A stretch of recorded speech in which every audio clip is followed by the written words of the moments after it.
Hey everybody, Jordan Arell here, making my video about circumcision for the day. And today, unlike last week, I decided I want to make a video on the healing process of circumcision and an exercise that I adapted from Bassel van der Kolk's book, which I'm calling Writing and Speaking to Yourself.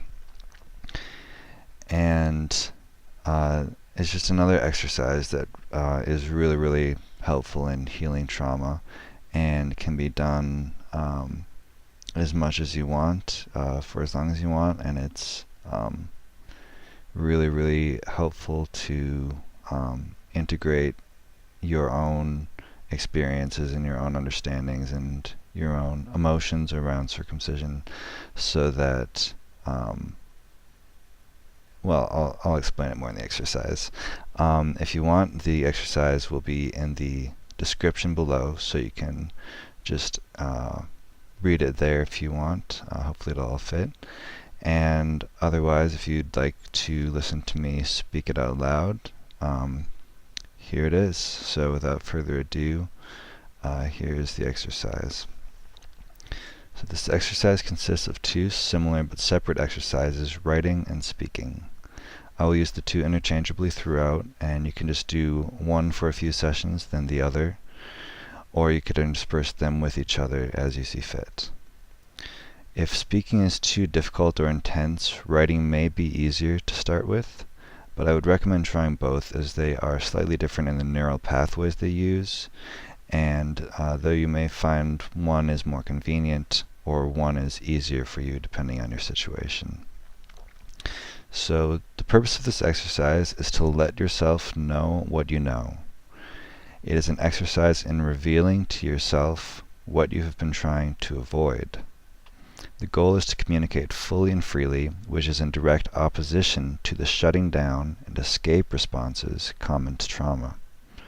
Ideally, you will eventually be able to communicate freely about the trauma without hiding from yourself and ceasing to feel, or becoming panicky and excessively activated.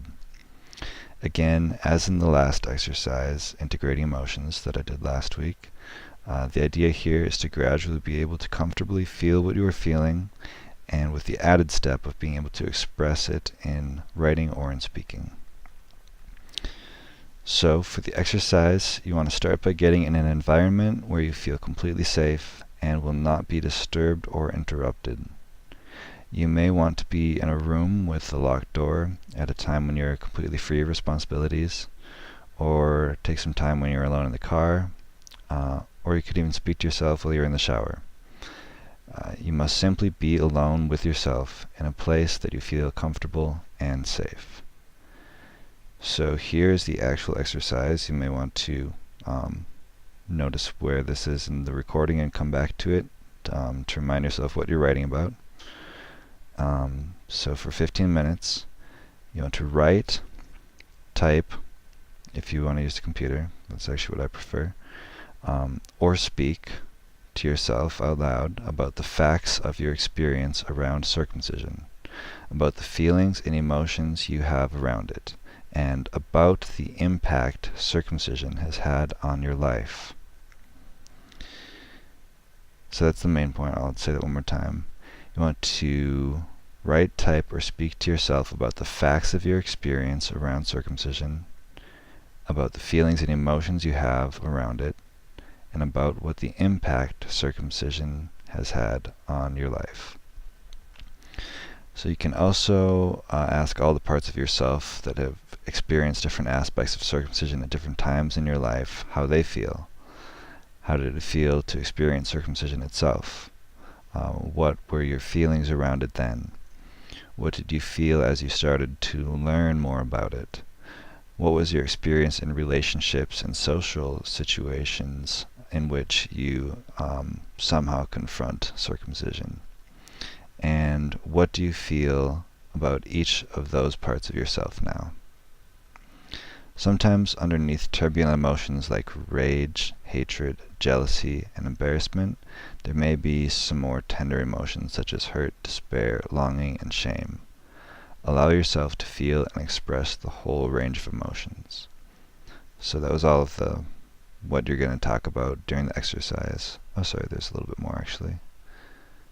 One other question is how has your experience of circumcision affected who you are, your worldview, and how you feel about yourself? This is a very intimate question, so it can be very cathartic to see how has it affected you. And finally, what are your wishes, hopes, and goals about circumcision and healing? Allow yourself to think of all the ways you want things to be different in the experience, attitudes, and realities around this issue for yourself and for those around you. So that's all of the questions that we have, and here's some more now information just kind of about the process. So when you're doing this exercise, completely let go of thinking about how anyone else may judge, including even your own inner critic, and you'll want to let yourself get into a kind of trance in which the information flows and bubbles up from within, allowing yourself to be completely honest with yourself about your experience and to really listen to yourself openly and caringly. It's almost as if you're listening to a small child. So just listen to your thoughts and totally let the flow just take you over. As you're doing this, certain emotions may come up very strongly, and you can always slow down and take a few seconds to fully experience those emotions, as in the last exercise, which I'll also link below, by the way. In this exercise, you can also write or speak to yourself about those emotions. So, where do you feel that emotion? What is its shape, texture, color, temperature? Notice all these sensations in your body that come up. Notice your posture. Notice any tension in your body, your face muscles, and if they're tightening in some way. Occasionally, you can come back to the present and just notice any other physical sensations as well. The feeling of the pen in your hand or keys under your fingers, the energy behind how you are writing or typing. How do the words feel in your mouth? Notice how the tone of your voice sounds. Feel your breathing. Where does expressing the trauma land in your body?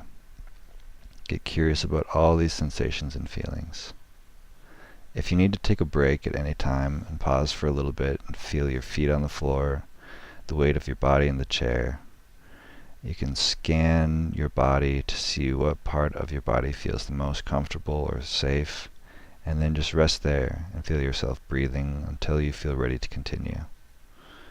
You can do this at any time that you need. Just get in touch with your emotions and sensations and come back and feel the present, and just sort of start to integrate all that is coming up with who you are now, and all the experiences from your past.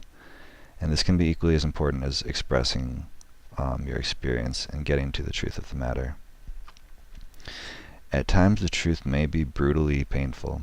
You can start as slowly as you need to, recounting just the facts of your experience and the details around it, then slowly recount more and more of what you really don't want to think about or know. It is important to be truthful with yourself because as long as there are hidden parts of the trauma, the emotions cannot be fully processed and healed. It takes enormous courage and self-empathy to bring all of these emotions to the surface and to start to feel them fully. But as this deep, damaged, exiled part of yourself is accessed, befriended, and reconciled more and more, it has the potential to bring together the broken pieces of you and help you to feel psychologically whole and together again. You start to come to peace with the totality of yourself and your experience. When asking yourself what your experiences around circumcision were like, it is important to get in touch with and tell yourself about all the emotions and physical sensations in the body. Trauma has a tendency to take us out of our bodies, so in healing work it is important to be able to feel fully again. This may mean contacting the many uncomfortable and painful sensations regarding sexuality, the physical experience of being in your body and having a circumcised penis, and can even include the feelings of the circumcision procedure itself, as well as post-operative pain, as well as all the embodied emotions that accompany each of these. It is again important to approach this and write, speak, and feel only what you're comfortable with and go at a pace that works for you, slowing down and finding a safe space in your body and coming back to the present rather than getting overly activated to where you can't handle it. Trauma is digested slowly, bite by bite, over time, and can be done at whatever pace that you feel comfortable with. At times you may feel like you run out of things to write or say. Just stay with it.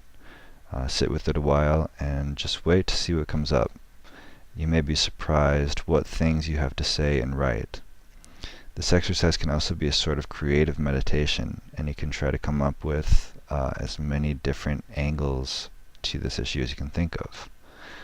Often we get stuck looking at things from one angle, but the more we try writing and talking about different aspects of it, the more we may be surprised to discover viewpoints, possibilities, and things about ourselves we had not considered before. A big part of this exercise is simply learning to find the words for our experience. It is okay to repeat yourself many times even, and to say the same things in different ways. The main point is to get closer and closer to your feelings and experience, to really feel and speak about it from the inside, so that there's nothing that you're trying to avoid anymore.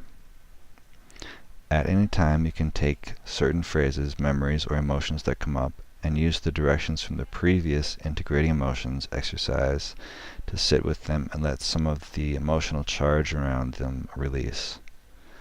This can be especially helpful if you come up with something that is particularly triggering, or vice versa. You can also use this process of writing and speaking to yourself to bring up more understanding and get more clarity around a phrase or image that you have intense emotion around from the first exercise. I really like something that Bessel van der Kolk said in his book again, that I sort of took bits and pieces of the chapter from chapter like 16 from The Body Keeps the Score. And one quote in particular, he said, "When you activate your gut feelings and listen to your heartbreak, when you follow the interoceptive pathways to your innermost recesses, then things begin to change." And so that's kind of the idea of this exercise, is to listen to the deepest parts of yourself, find the experiences around that trauma, the pain around it, and just start writing about it, just start speaking about it, and just let yourself go. And I know there's a lot of different instructions in this exercise. If it's too much, you can just forget all of it and just, write freely. I would suggest that you try to stick to your own emotions and your own experiences, and really find the tender parts of yourself, and the parts that you don't necessarily want to, that you haven't usually talked about and thought about, and that you may not want to talk and think about. And yeah, you can keep on, coming back and looking at different aspects of this at different times, writing or speaking about different parts of it. The more different aspects as you process of it, as I said, the more parts of yourself that you explore that were unknown to you, the more healing that can come from this. So that's it for today. I hope that you benefit from this exercise, and if you want more from me, I'll continue putting these out probably every week. Otherwise, I'm available for one-on-one coaching, and you can email me at jordanarel@hotmail.com, jordanarel@hotmail.com. And first consultations are always free, so can see if I'm able to help you. Thanks again for watching, and I will talk to you guys again tomorrow.